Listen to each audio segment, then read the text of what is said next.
Hello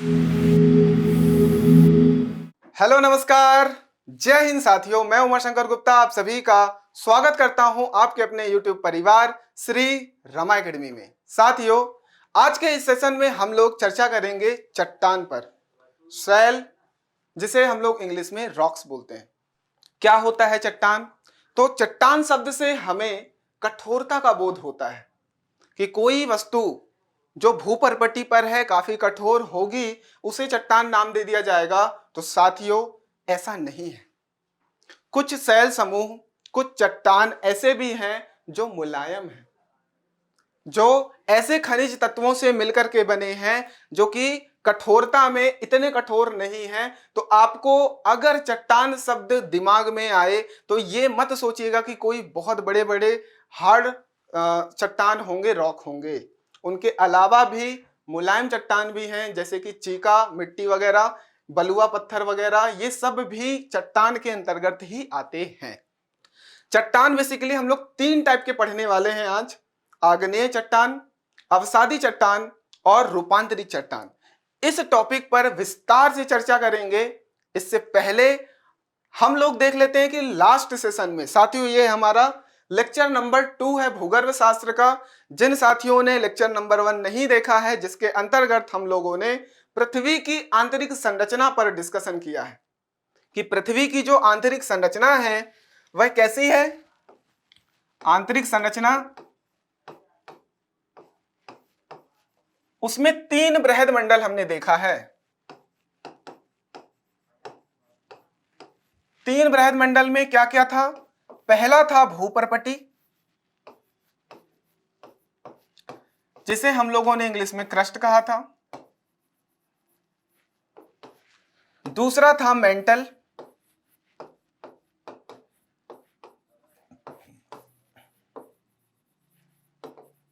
और तीसरा था क्रोड। ये हमारे पृथ्वी की आंतरिक संरचना के मुख्य बृहद मंडल हैं। इसे इंग्लिश में कोर कहते हैं, मुख्य बृहद मंडल। बृहद मंडलों के अलावा इनके कुछ उपमंडल थे, जैसे कि ऊपरी क्रस्ट, निचला क्रस्ट, ऊपरी मेंटल, निचला मेंटल, बाह्य क्रोड और आंतरिक क्रोड। ये इसके उपमंडल थे। इस तरीके से हमने आंतरिक संरचना के बारे में डिस्कशन किया था और हमने साक्ष्यों पर भी डिस्कशन किया था कि कौन कौन से ऐसे साक्ष्य हैं। अब चूंकि पृथ्वी के अंदर जाकर के हम देख तो सकते नहीं थे, आज भी नहीं देख सकते, तो हमें कैसे पता चले कि पृथ्वी की आंतरिक संरचना कैसी है, उस पर डिस्कशन किया था, जिसमें हम लोगों ने 3 प्राकृतिक साधन देखे थे, अप्राकृतिक, और 2 प्राकृतिक साधन देखे थे। अप्राकृतिक साधन में ताप, दाब और घनत्व को देखा था, और प्राकृतिक साधन में ज्वालामुखी भूकंप देखा था हमने। भूकंप के साक्ष्य ही एकमात्र ऐसे साक्ष्य थे जो हमें पृथ्वी की आंतरिक संरचना कुछ इस बृहद मंडलों में डिवाइड है, इसकी जानकारी देती है। ठीक, तो इस तरीके से आंतरिक संरचना का डिस्कशन हुआ था डिटेल में। बहुत अच्छा वीडियो बना है, उसे आप लोग चेकआउट करिए। यहां हम लोग आगे बढ़ते हैं आज के सेकेंड सेशन में, जिसे चट्टान सेल में हमको पढ़ना है। ठीक, तो क्या होता है चट्टान? तो चट्टान शब्द का तात्पर्य किसी कठोर या दृढ़ भाग से है। ठीक, कठोर या फिर दृढ़ भाग।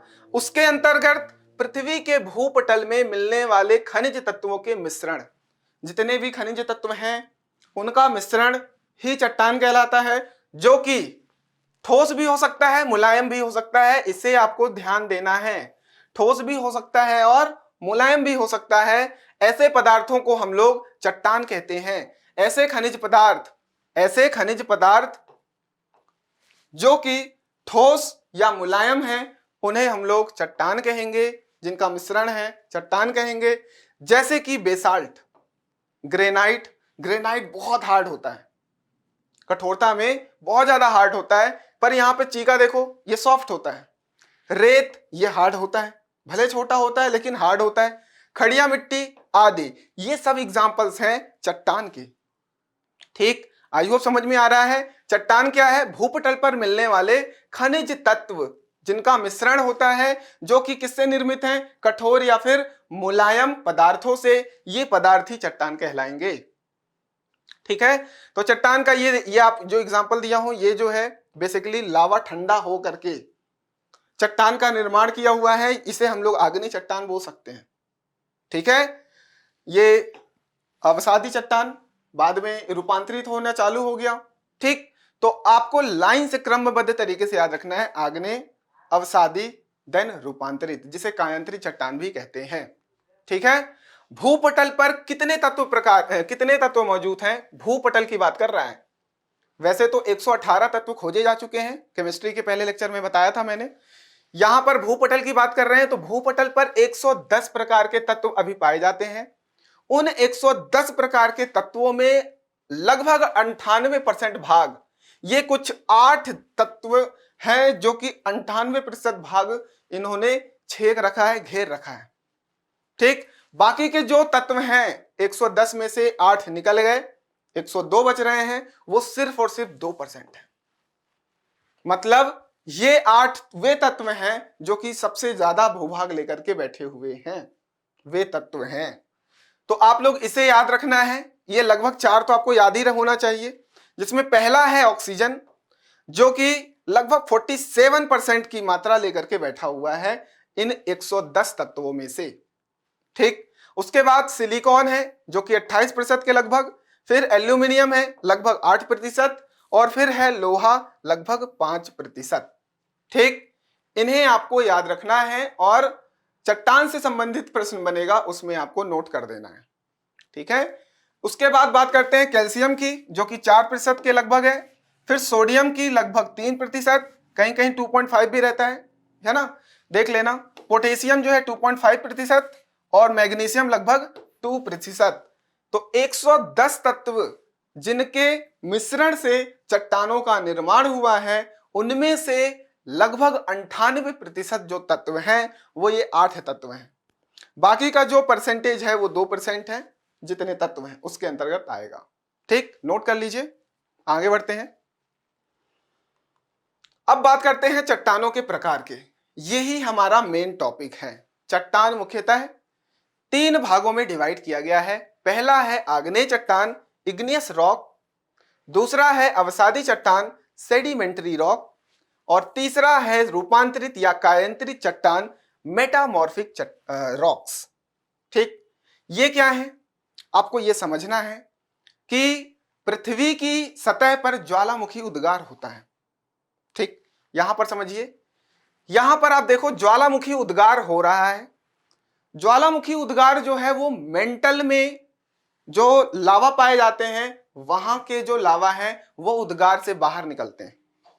ठीक, हमारे भूपर्पटी पर इकट्ठा होते हैं, बहाव के साथ आगे बहते हैं, और वो कुछ समय के बाद ठंडे होकर के चट्टानों का निर्माण करते हैं। उन्हीं को हम क्या कहते हैं, आग्नेय चट्टान। तो आपको ये ध्यान रखना है कि ये हमारे पास, ये यहां पर मेंटल है, मान लो यहां से क्या हो रहा है, ज्वालामुखी उद्गार हो रहा है कुछ इस तरीके से चारों तरफ। ठीक, और यही ज्वालामुखी उद्गार से जो निकला लावा है वो आगे बढ़ बढ़ के बड़े बड़े गोले के रूप में क्या होना चालू हो जाएगा, इकट्ठा होना चालू हो जाएगा, और ठंडा होकर के यही आग्नेय चट्टानों का रूप लेगा। क्या इतनी बात क्लियर है? बाद में क्या होगा, इन्हीं आग्नेय चट्टानों का अपर्दन होगा। ठीक, एक स्थान से दूसरे स्थान इनको भौतिक घटनाओं के द्वारा, भौतिक शक्तियों के द्वारा लेकर के जाया जाएगा, और परत दर परत बनती हुई चट्टानों का निर्माण होगा, जिनको अवसादी चट्टान कहते हैं। ठीक, और बाद में यही आग्नेय चट्टान और अवसादी चट्टान बहुत लाखों साल के बाद इनका क्या होता है, इनका अपने का रूप, इनका परिवर्तन होना चालू हो जाता है।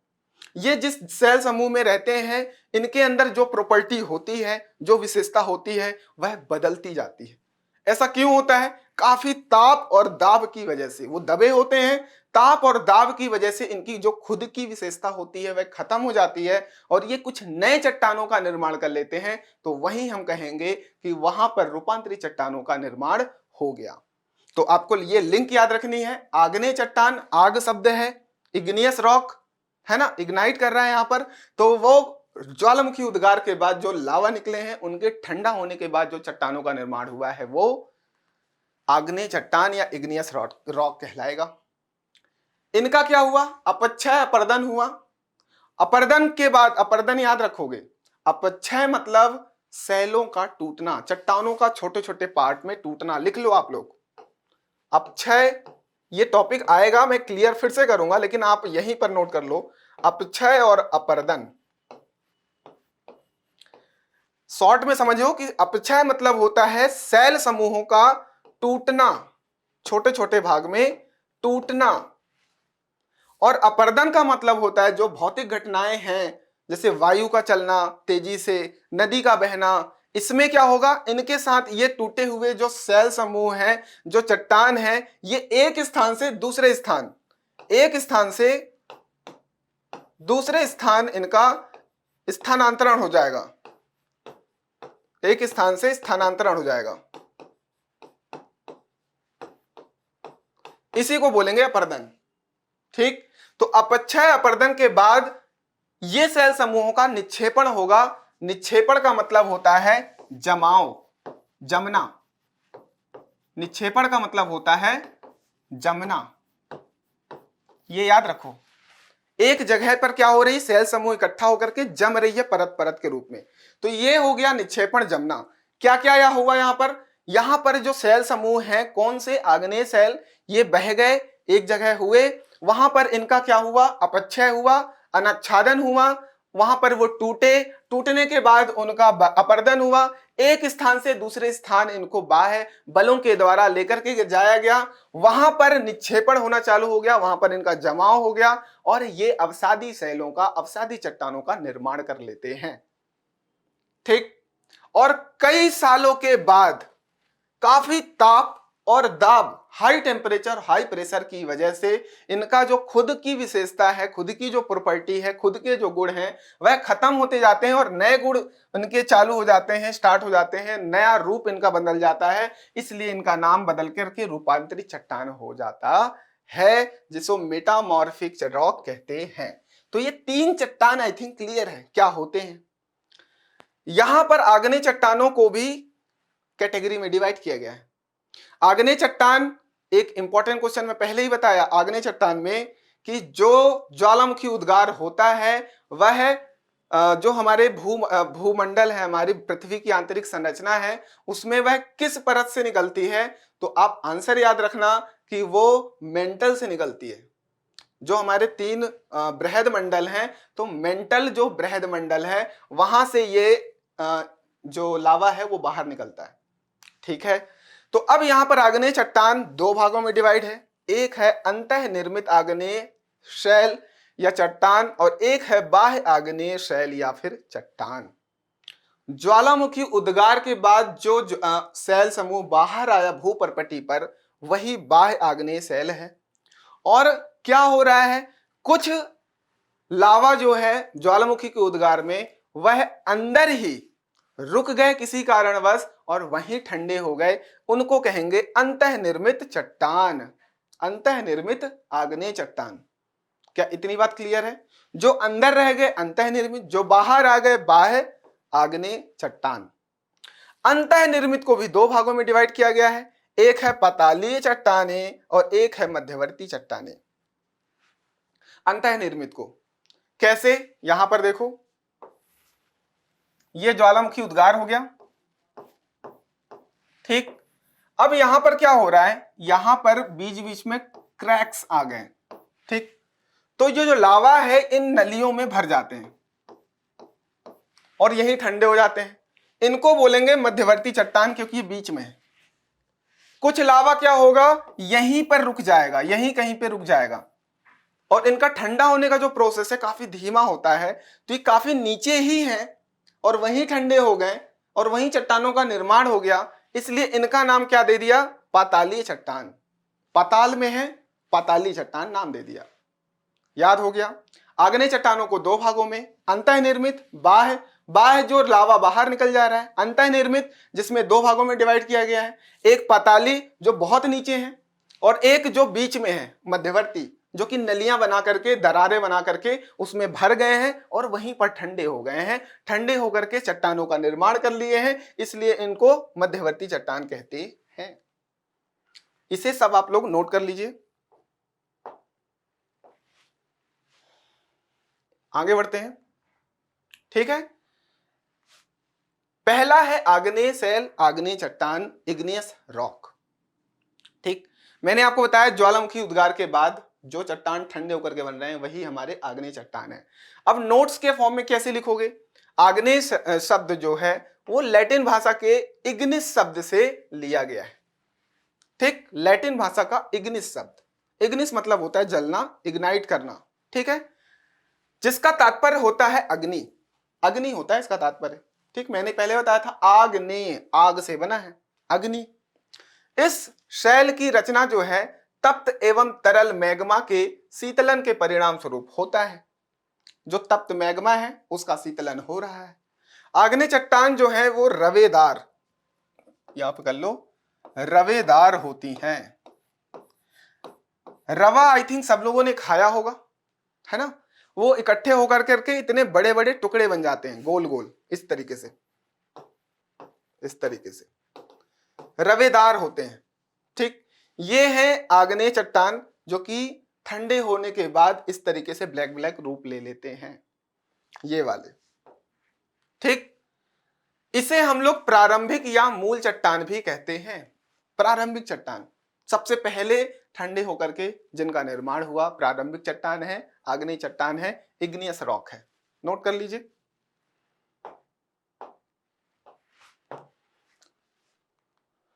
अब इनकी विशेषता लिखेंगे। सबसे पहले आपने इसकी डेफिनेशन लिखी, अब विशेषता में लिखोगे ये चट्टानें कठोर होते हैं, रवेदार होते हैं और परतहीन होते हैं, ये याद रखोगे। परत तब बनती है जब एक लेयर चट्टानों की आई, बहकर के आई, फिर दूसरी लेयर आकर के फिर वहां जमने लगी, फिर तीसरी लेयर, चौथी लेयर, इस तरीके से परतों का निर्माण होता है। परंतु यहां पर ये काफी ज्यादा हाई टेम्परेचर में है, तप्त मैग्मा है, तो यहां पर परत बनने की कोई गुंजाइश ही नहीं है। अगर परत बनेगी भी तो वो गर्म होकर के आपस में सब मिल जाएंगे, मेल्ट होकर के सब एक बड़ा सा चट्टान का निर्माण कर लेंगे।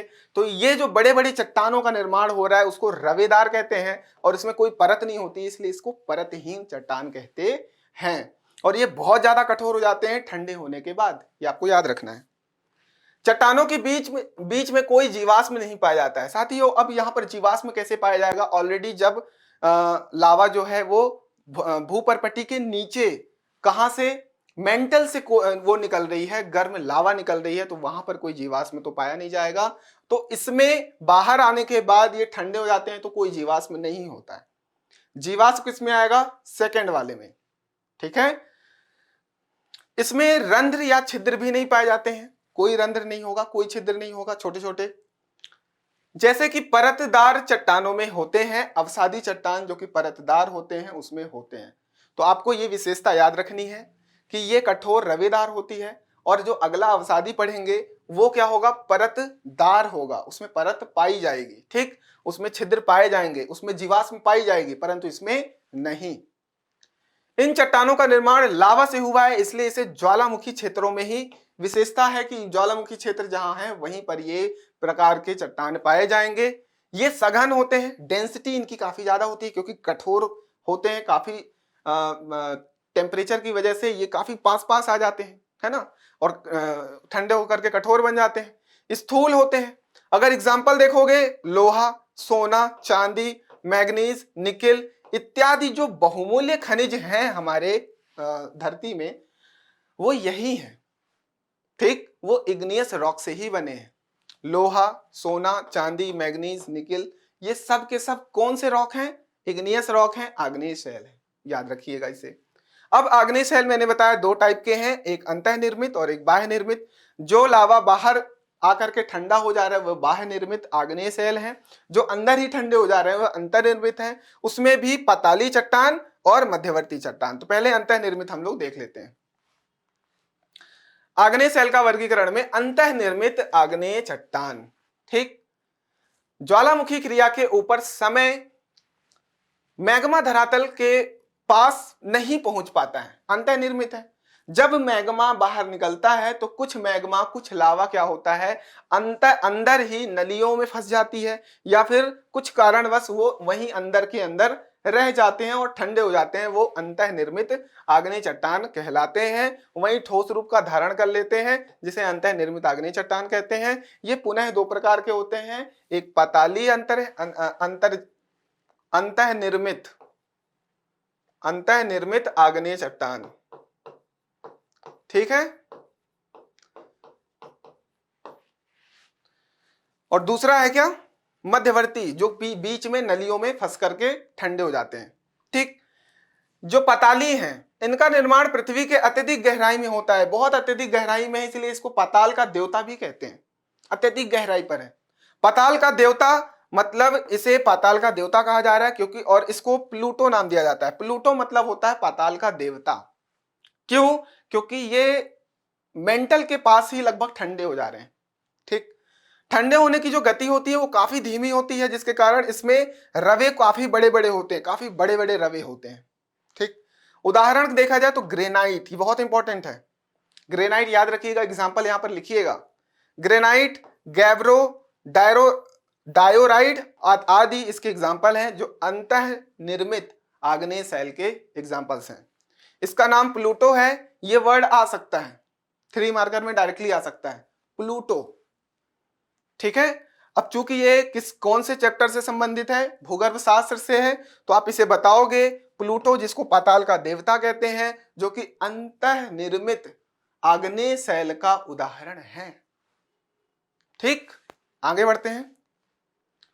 मध्यवर्ती अंतर्जात लिखा हुआ है, अंतः निर्मित, ठीक है, अंतः निर्मित आग्नेय चट्टान।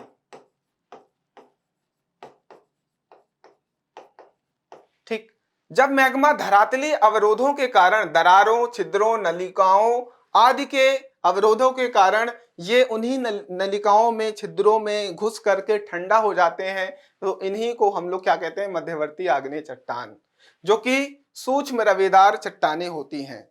तो जो पाताल का देवता है, पाताल देवता, पाताली चट्टान, उसमें बड़े बड़े रवे हैं, इसमें जो रवे हैं वो काफी सूक्ष्म है, छोटे हैं।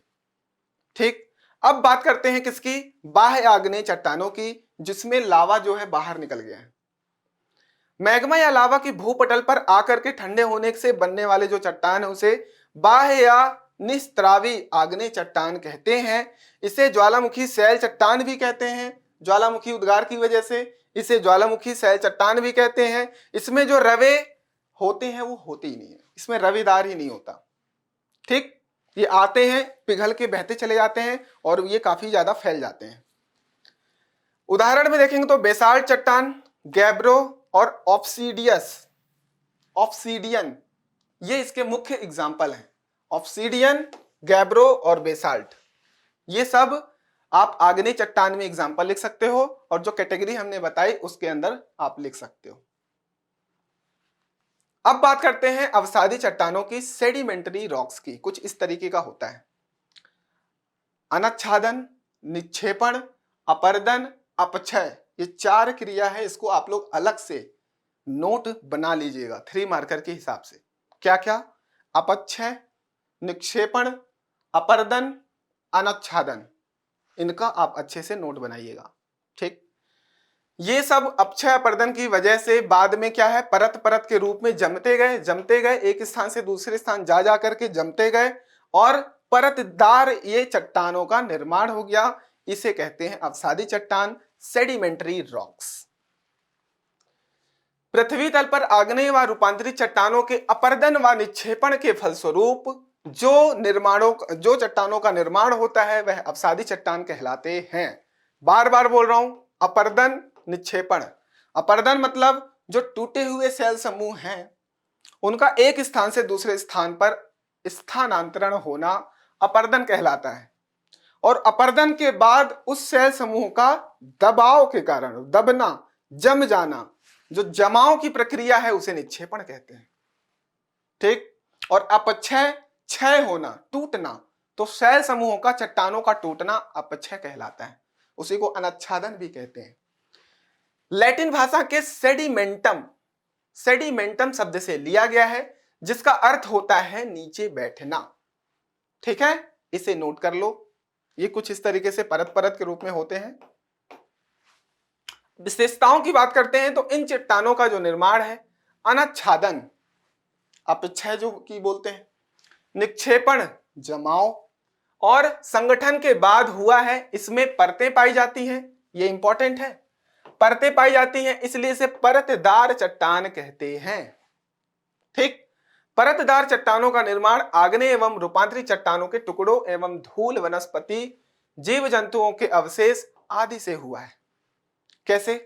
अब देखो, ये बह बह के आ रहे हैं, यहां पर इकट्ठा हुआ, अब यहां पर इकट्ठा हुआ कई लाख साल हो रहे हैं, यहां पर कुछ जीव जंतु होंगे, वनस्पतियां होंगी, यहीं पर मर के दफन हो गई, ये फिर से आया, ठीक, अपर्दन हो करके यहां पर एक लेयर और बना दिया, और यहां वनस्पतियां हैं और लेयर बन गई, फिर लेयर बन गई, ऐसे लेयर लेयर में इसका निर्माण हो गया, यहां परतों का निर्माण हो गया, जीव जंतुओं के अवशेष इसके अंदर आना चालू हो गए, इसीलिए कहते हैं इसमें जीवाश्म पाया जाता है, ये परतदार होते हैं।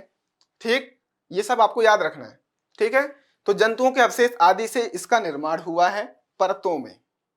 ठीक, इनमें समुद्री लहरों आदि के चिन्ह भी मिलते हैं, क्योंकि इनका निर्माण समुद्र के निचले भागों में भी हुआ है, समुद्र के निचले भागों में भी इनका निर्माण हुआ है, क्योंकि और इसमें समुद्री लहरों के चिन्ह भी पाए गए हैं। ये चट्टान अपेक्षाकृत कम कठोर होती हैं आग्नेय शैलों की। ठीक, इसलिए इनका अपक्षय शीघ्र हो जाता है। अपक्षय मतलब क्षय होना, टूटना, तो वो बहुत आसानी से टूट करके इनका क्या हो जाता है, एक स्थान से दूसरे स्थान अपर्दन भी हो जाता है, तो टूटते बहुत आसानी से हैं। इसमें रंध्र मतलब छोटे छोटे छिद्र पाए जाते हैं, इसलिए इनमें खनिज तेल का भंडार पाया जाता है। क्वेश्चन बनेगा खनिज तेल का भंडार किन चट्टानों में अत्यधिक पाई जाती है, तो आप बोलोगे सेडिमेंट्री अवसादी।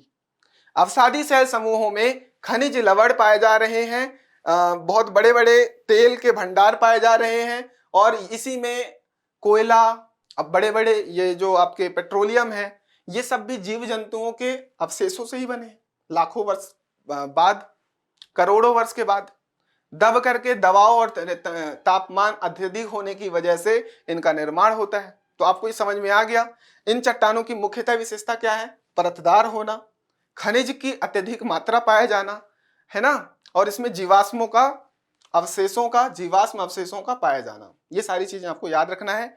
इसमें रंध्र पाए जाते हैं, ये याद रखना है।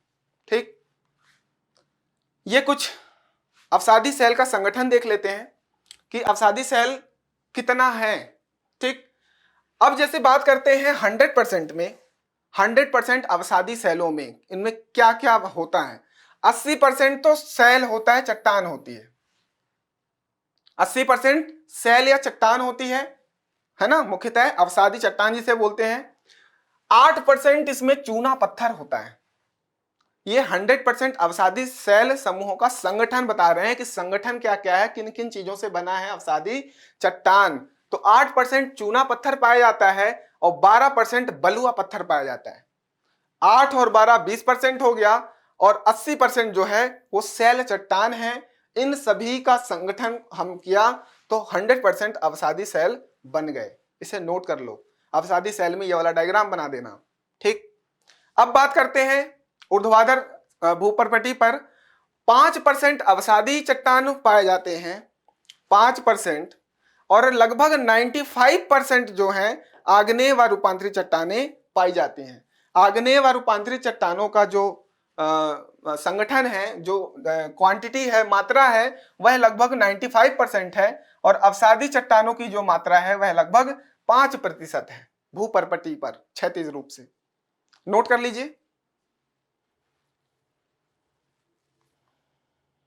रूपांतरित चट्टानों की बात करते हैं, मेटामॉर्फिक रॉक्स की बात करते हैं। मैंने आपको क्या बोला, अत्यधिक ताप और दाब की वजह से इनका रूप में परिवर्तन हो जाता है, इसलिए इनको रूपांतरित चट्टान कहते हैं। ताप और दबाव के कारण आग्नेय तथा अवसादी चट्टानों के संगठन तथा स्वरूप में परिवर्तन के फलस्वरूप रूपांतरण होने की वजह से रूपांतरित चट्टानों का निर्माण होता है, रूपांतरित चट्टानें कहते हैं। यह सर्वाधिक कठोर चट्टान है, क्योंकि इनका ताप और दबाव काफी ज्यादा होने की वजह से निर्माण हुआ है, तो यह सबसे ज्यादा कठोर होंगे।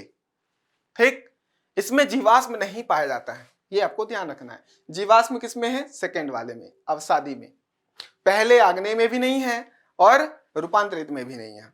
रूपांतरित होने के बाद इसमें उपस्थित खनिजों के जो गुण होते हैं वह परिवर्तित हो जाते हैं। जो पहले गुण था उनके गुणों में परिवर्तन हो जाता है, देन फिर उनका नाम भी परिवर्तित हो जाता है। इस टाइप के चट्टानों को हम लोग रूपांतरित या फिर कायांतरित